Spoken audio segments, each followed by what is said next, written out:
of an opposition newspaper, and two of his colleagues are being questioned over accusations they made up reports about recent protests and unrest in the country. Now, they deny the charges and say they're being subjected to a smear campaign. The Bahrain Center for Human Rights says 400 people have been jailed or have gone missing since the government imposed a state of national safety. Well, a CNN crew recently went to Bahrain for a story about Middle East bloggers, activists and revolutions. But most of the sources who had agreed to talk couldn't be found. As Amber Lyon explains, she and her crew were also detained. Flying into Bahrain, our plane was largely empty. You definitely know you're heading into an area of unrest when you are one of the only people on the plane headed to that country. On the streets, we discovered an eerie silence. Almost no tourists in the hotels. A strict curfew and military checkpoints. No signs of protests, but we were to find out that the unrest here has not ended. It's just been silenced. We've come across a lot of military checkpoints just driving around here, and you see the guys standing there with their guns, and they're all wearing masks covering their face. We'd arranged a series of interviews, but most of the sources who had agreed to talk to us disappeared. Family members or others close to them say they had been arrested or gone into hiding after masked machine gun-toting security forces raided their homes and threatened them. The Bahrain Center for Human Rights says more than 460 people have been detained in recent weeks. Nurses who treated wounded protesters, doctors, bloggers, a poet. Nabil Rajab of the Bahrain Center for Human Rights says that there's fear these people are being tortured. There are people who were hanged for a month and they were electrocuted and sexually harassed and assaulted, and this is the way they are treated inside Bahraini prisons. We tried to investigate these arrests ourselves, but our second day in Bahrain, helicopters hovered overhead as we stood in the street outside Nabil Rajab's home. Suddenly, half a dozen military and police vehicles surrounded us. About 20 men in black ski masks, some wearing civilian clothing, pointed machine guns at us. They forced us to get on the ground at gunpoint.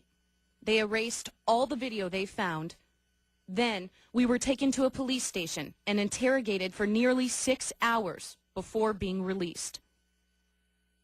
Bahrain's foreign minister couldn't tell us why we were arrested. To scare somebody not to say anything, or to scare someone not to express his views. This is not a government policy. We asked him about the missing. There were many who I know personally who have been called in for questioning and arrested, but for a short period of time it was for questioning. But I didn't hear that any one of them being harmed in any way just for blogging or being active online. From this point on, government minders were attached to our team at all times. They would not allow us to film any of the tanks or military. Yeah. What's that? No, there's a tanker down there. Don't. There's a tanker where? Yeah. The tank. Yes. This doesn't want you to film. I don't want them to come to you and.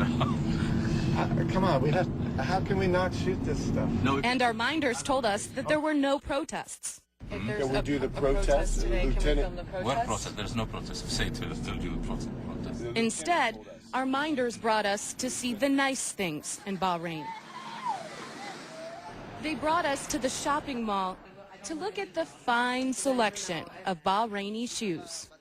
Meanwhile, while we were being minded, human rights workers told us security forces continued to raid homes late at night, taking the opposition away one by one at gunpoint. As a security, national security. But we were warned by government officials not to press any further, or we would again be arrested. Are those guys following us all day? Oh. The police? No, they are not following us. And this time, we might not get out. All right, Amber Lyon joins us now from CNN Center with to elaborate on what we've just witnessed. Amber, I'm wondering what your 6-hour detention was like and what justification the government gave for having such tight control over what you could and could not see. Well, to this day, we haven't been given any justification as to our arrest, and they say that right now, due to matters of national security, that's why they're preventing the media from really getting to see the overall picture of what's going on in the country right now. When we were in detention for those 6 hours, we were treated well. We weren't harmed. And we were each taken away one by one individually and questioned. At some points we were asked pretty personal questions about our religion and whether we were married, had families. After that, we were released after those 6 hours to go back out and start filming. But as you saw in the piece, we were extremely limited in what we were able to shoot. Errol?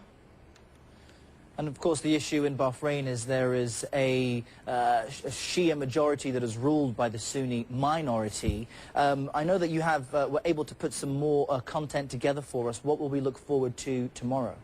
Well, tomorrow we're going to show you one of our stories from when we were able to venture into one of these Shia villages, an area that the government didn't want us to see. And we found an overall fear among the residents there in going to the hospital because the military has taken over one of the biggest hospitals in Bahrain.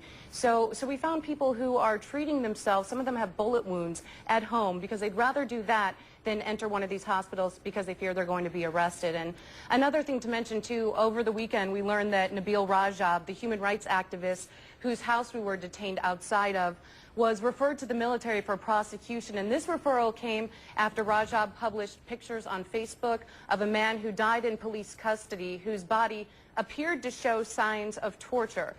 The Bahraini government says the images were fabricated. We've got pictures of the government's photos and Nabil's photos. You're looking at his right now. Those were posted by Nabil and several activists online.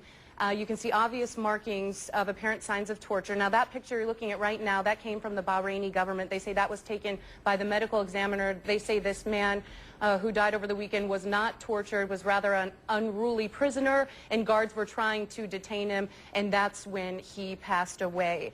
Now, regardless of the veracity of these photos, just 9 days ago, I interviewed the foreign minister in Bahrain, Sheikh Khalid, and he told me directly that the citizens of Bahrain have complete freedom of speech online, yet you look at the situation with Rajab and they are trying to criminally prosecute him for a tweet. It doesn't really add up, Earl. Right, and the government is able to make these claims as they control what CNN tries to cover, as Amber Lyon there tries to get complete control. We were completely controlled after that. It was very hard to cover what was going on. Thankfully, though, as we said earlier, we were able to get into one of these villages before we were detained, and we'll bring you that story tomorrow. All right, fantastic. Amber, thank you very much.